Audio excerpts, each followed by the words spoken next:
And so, I was born. The first people I remember seeing were the old man, the old lady, and their daughter, Heather. After they'd said hello, the old man powered me down so he could install some software. I could tell they were nice people. The old man didn't give me a silly voice or stupid personality. And the old lady didn't dress me like a clown. Although for some reason, Heather really didn't like me. Once I'd had time to get used to walking, the old man asked me to dash from one end of the room to the other.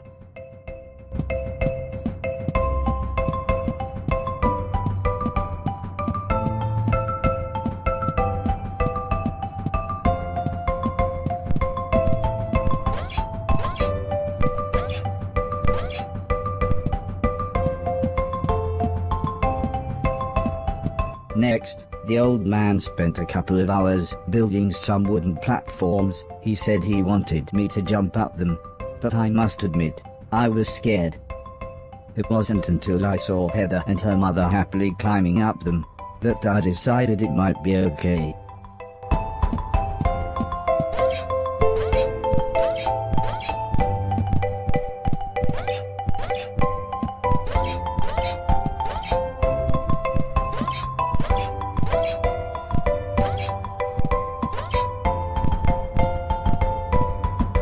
The old man then rearranged the platforms. He told me to try to reach the other end of the room without touching the floor. Heather said the floor's made of lava. But when I smiled at her, she just frowned and looked away.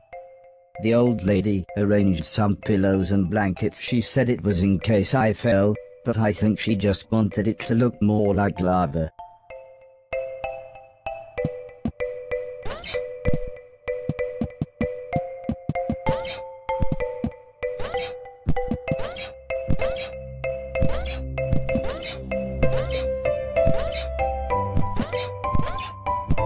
When I reached the other side, the old man just smiled and said, "That'll do, for now."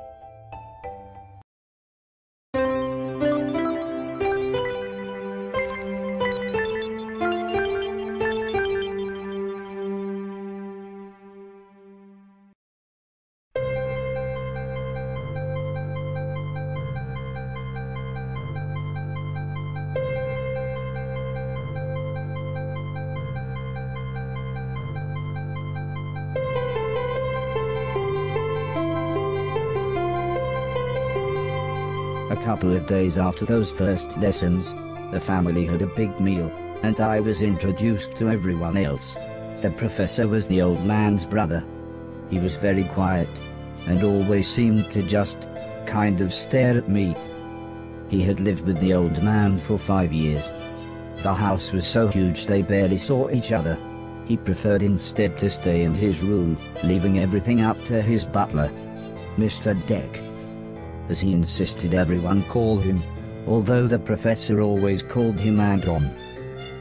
For a while, he called me the yellow bastard, but the old man made him stop, as he thought it sounded racist. Mr. Silton was the old man's driver. Before he worked here, he'd gotten in with some bad people and was the driver in a post office robbery, although it all went wrong for some reason. Mr. Silton showed me a video of his band. I'm sure some people must like it, but I just found it terrifying. Then there was Alice. She was the cook. She was a nice old lady.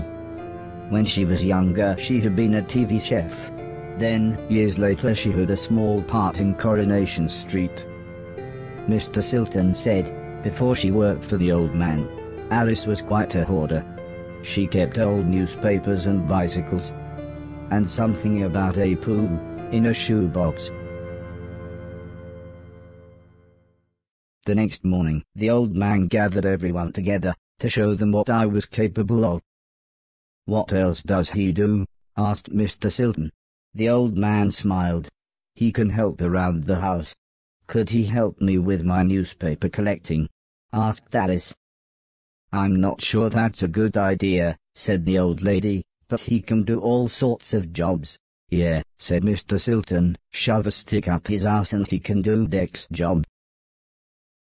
Now, said the old man, "we have company," pointing to some important-looking people. 2 large men, both called Gary, set up what the old man referred to as lasers. He said again, I should try to get from one end of the room to the other, but I shouldn't be worried, as I had a special chip which meant no matter how damaged I was, I couldn't die. He said it was like infinite lives in a video game. But when he realized I didn't understand, he said he would explain another time.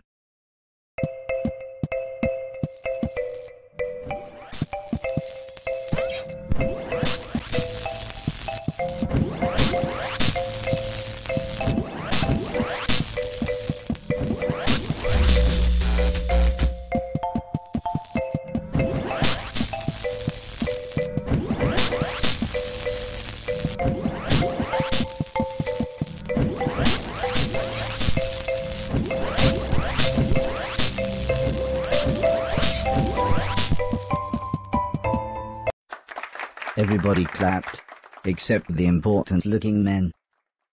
"Not exactly a cold, calculated killer, is it?" said the man in black. The man in grey laughed. "What kind of artificial intelligence was that?" he asked. "Move right, unless there's something in the way." Okay, said the old man. He turned to me and whispered, "They're going to make it quite a bit tougher, but I'm sure you'll be fine."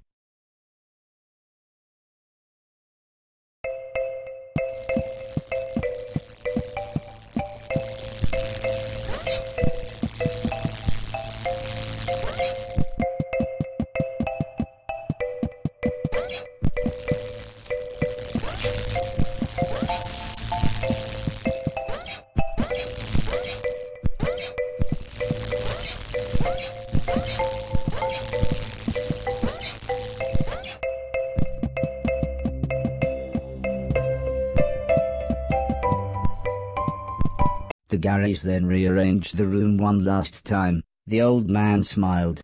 Now, there's no need to look so glum," he said. "I'm still happy with everything you've done today." So this time, I was determined to do him proud.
old man's friends actually seemed quite happy when I made it through.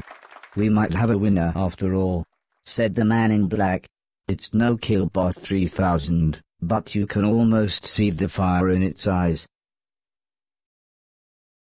A couple of days later, the old lady said she had a surprise for me, my own room. She also wanted to play me some music. I wasn't sure after what Mr. Silton had shown me.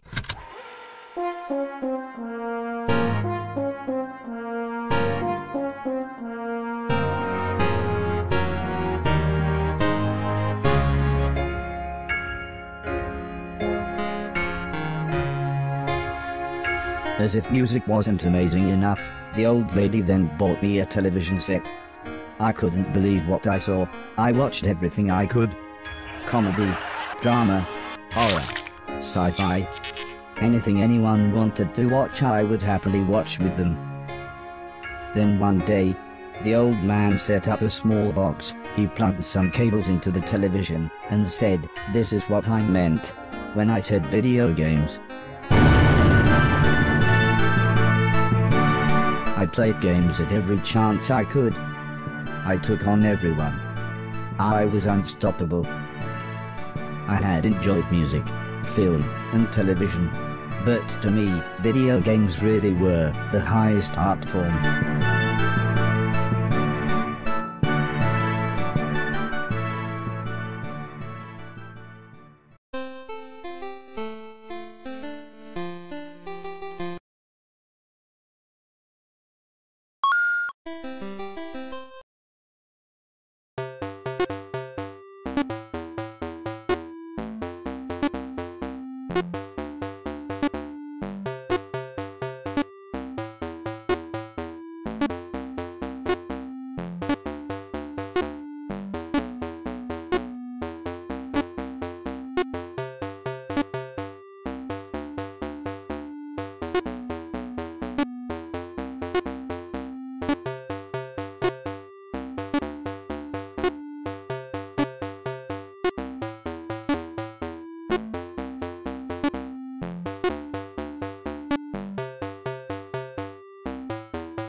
Heather's birthday was a couple of months later.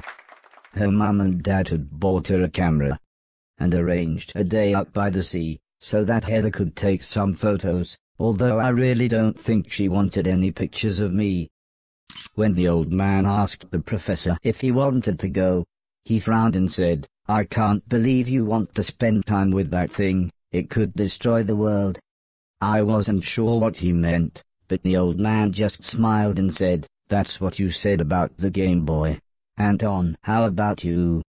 "I don't think so," said Mr. Deck. "The last time I got in that car, Barry crashed us into a branch of Woolworths. I never would have gone into Woolworths of my own accord." The old man explained that the car was old and the brakes had failed, but Mr. Deck was having none of it.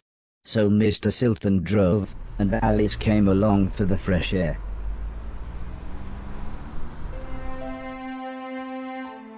I enjoyed being outside. Although, the old lady kept telling me to be careful of the rickety old walkways. It felt like she was telling me off, but I think she was just concerned.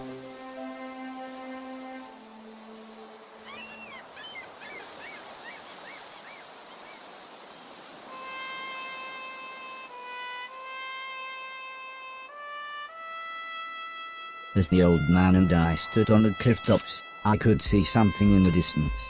I wasn't sure what it was, so I asked the old man. He said it was a battleship that had sunk in the 1940s. But he looked so sad when he spoke about war.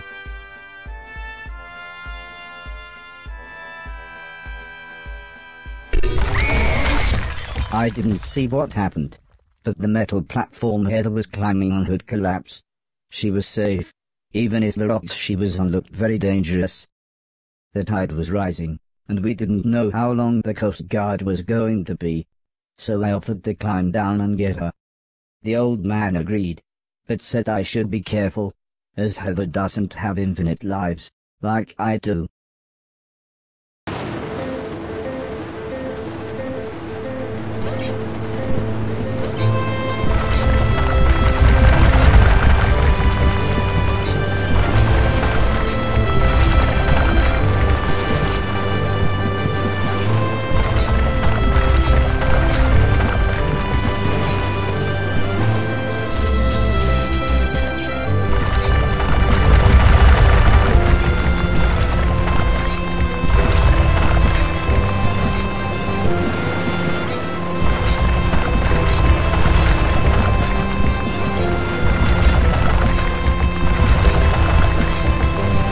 Heather was unconscious, and her leg was broken. So I picked her up as gently as I could. I decided it would be best if I didn't run the rest of the way.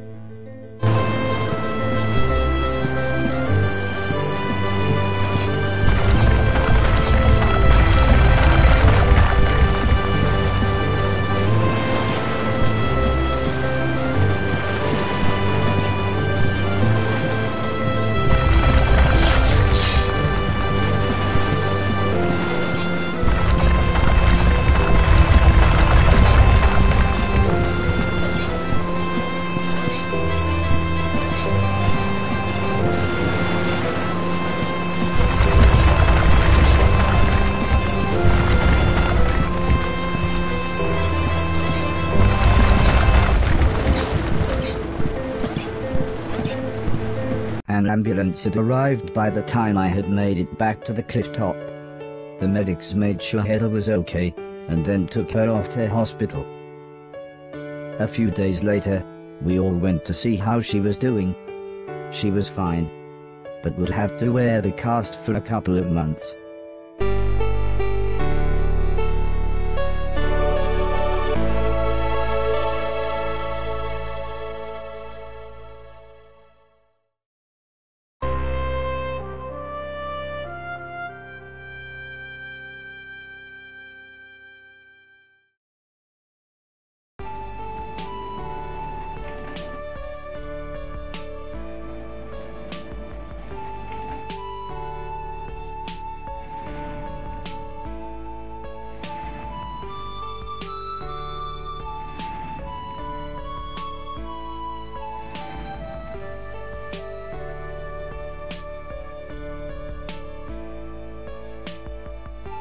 Once Heather got to know me, we became good friends.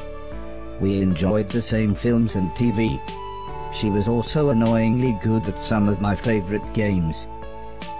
After a while, she became very interested in how I worked. Soon she knew as much about me as the old man did, if not more.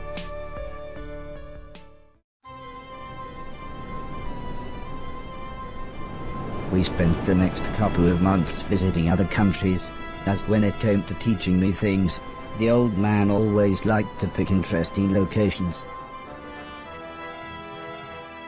He had explained the basics of mathematics to me at the Great Pyramid of Egypt.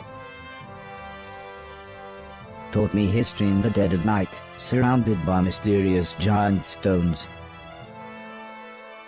And even showed me science in action high up in a hot air balloon. This is why I was surprised when the old man took me to a restaurant. It was nice, but it seemed very somber compared to the previous grand locations. He said he just wanted to chat, and this was nice and quiet. Plus it was his favorite place to eat. We talked about life, the universe, Douglas Adams, everything really. When I asked him why were we here, why did we exist, he just smiled and said, life is like a game, just don't expect to be finished anytime soon. When I looked puzzled, he said, well, everyone should have a purpose. So I asked him, what's my purpose? He thought for a bit, then said, so you want to be a real boy? Which just confused me even more. Eventually the old man said, for now, I want you to help clean things around the house. I must have looked unimpressed, as he then said, "Okay. I want you to clean 1,000,000 things." It didn't sound like the meaning of life. But I suppose you've got to start somewhere.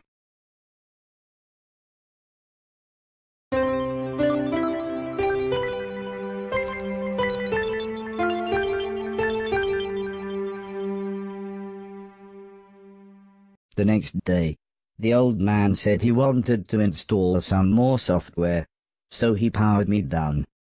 When I came to, he said Mr. Silton had a joke for me, and that I should pull his finger. I don't think I got the joke. So the old man powered me down again. This time when I pulled Mr. Silton's finger, I got the joke. But it wasn't very funny.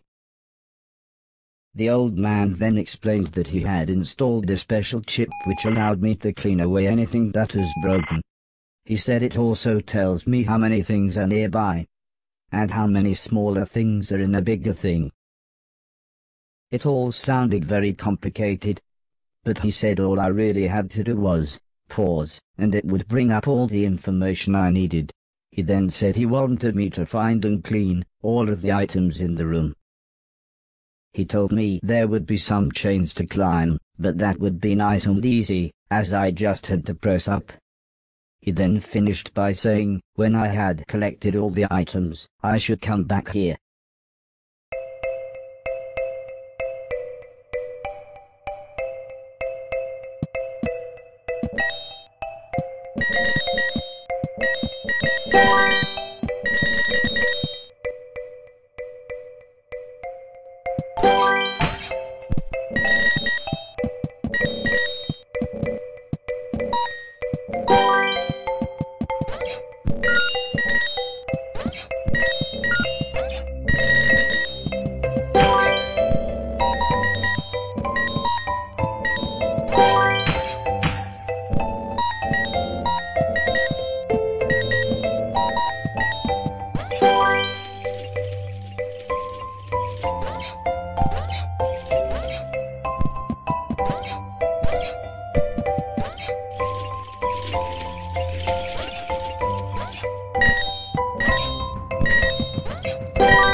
The old man then asked the old lady Heather and I to follow him outside.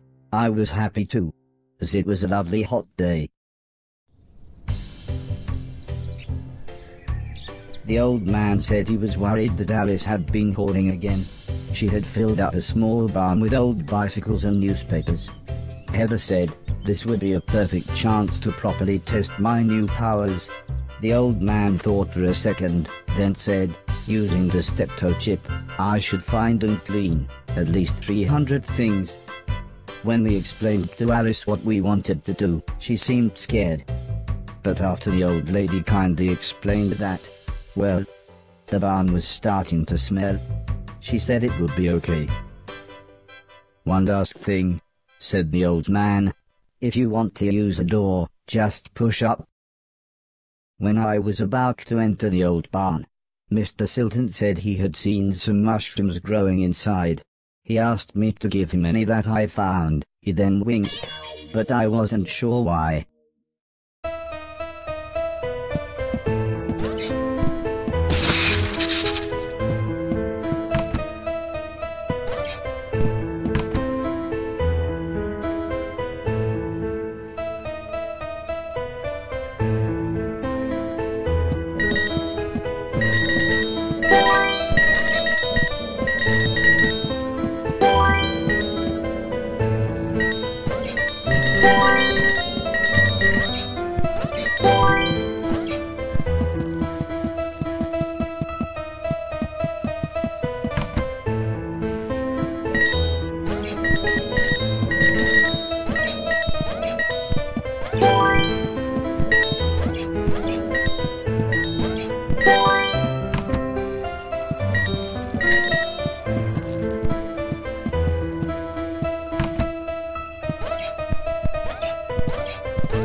The old man was very happy with everything that I had cleaned.